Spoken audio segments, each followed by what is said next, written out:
जय हिंद साथियों, आज हम लोग थर्ड पार्ट में माँ के फटाफट रिवीजन करेंगे। तो माँ के देखिए, माँ कहानी के लेखक कौन है, इस बार पेटलीकर। उसके बाद ये कहानी कहाँ के है, गुजरात की भाषा कैसी है, गुजराती भाषा है। उसके बाद देखिए, इस बार पेटलीकर ने एक बहुत अच्छी कहानी लिखी थी। कहानी का नाम क्या है, खून की सगाई। इनका एक उपन्यास था, काला पानी की सजा। उसके बाद देखिए कि माँ कहानी के जो एक अनुवादक हैं, संपादित कौन है, तो गोपाल दास नगर द्वारा यह कहानी, माँ कहानी को संपादित किया गया है। उसके बाद देखिए, माँ के कुल कितने संतान हैं, तो माँ के 4 संतान हैं, 2 पुत्र और 2 पुत्रियां। बड़े पुत्री का नाम क्या है, कम्मू। कम्मू को कितना वर्ष की अवस्था में विवाह हो जाता है, 14 वर्ष की अवस्था में। मंगू कितने वर्ष की है, 12 वर्ष की। और मंगू जन्म से ही पागल और गूंगी है। उसके बाद देखिए, कन्या विद्यालय की एक लड़की है जिसका नाम कुसुम है, और कुसुम पागल हो जाती है।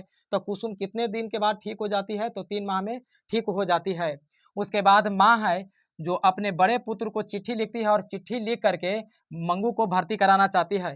तो देखिए, बड़े लड़के ने किससे ऑर्डर प्राप्त किया था, तो मजिस्ट्रेट से ऑर्डर प्राप्त किया था। माँ किसे चिट्ठी लिखी थी, तो बड़े पुत्र को चिट्ठी लिखी थी। उसके बाद देखिए कि मंगू को कब अस्पताल में भर्ती कराया जाता है, तो उसमें ठंड का समय था, ठंड में।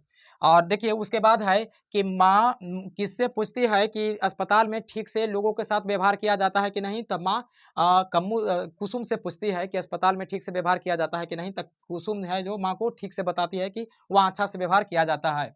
और माँ जा करके अस्पताल में जब भर्ती कराती है, तो वहाँ से जो नर्स होते हैं उससे पूछती है कि यहाँ के जो उपद्रव होते हैं मरीज, उसके साथ आप लोग कैसे व्यवहार करते हैं, तो कहते हैं कि उसको हम लोग कमरा में बंद कर देते हैं।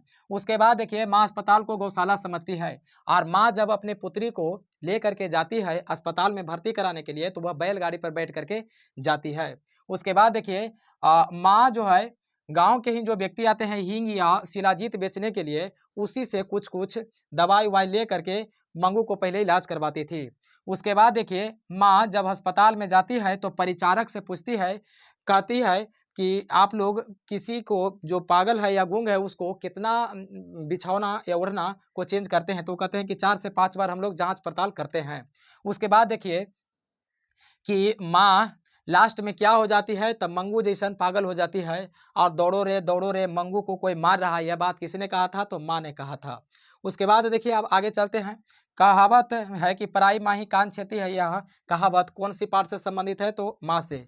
एक ज्योतिषी थे, ज्योतिषी ने कहा था कि माँ से कहा था कि अगहन के महीना में आपकी पुत्री है मंगू जो ठीक हो जाएगी। तो माँ भी खुश रहती है कि उस समय जब हमारी बेटी ठीक हो जाएगी, तो उस समय उसका उम्र 14 वर्ष हो जाएगा, और 14 वर्ष हो जाएगी तो उसको भी शादी कर देंगे। माँ की आंखों में सावन भादो होना, यह बात किस पाठ से है, तो यह भी बात है जो माँ कहानी से है। तो चलिए साथियों, वीडियो यदि अच्छा लगे तो लाइक और सब्सक्राइब जरूर करिएगा। मिलते हैं हम लोग नेक्स्ट वीडियो में। इसके लिए धन्यवाद।